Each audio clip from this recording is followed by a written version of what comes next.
కవ్విస్తున్న నీ కళ్ళు కైపెక్కించే పోకళ్ళు కాటేస్తే కాదంటానా ఇప్పుడైనా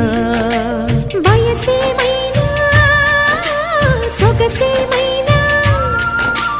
నై మరపించే మనసేమైనా నవ్వు నవరాత్రి నీ కోసం తీసుకువస్తున్నా మైనా ఏమైనావే మన్మథ మాసం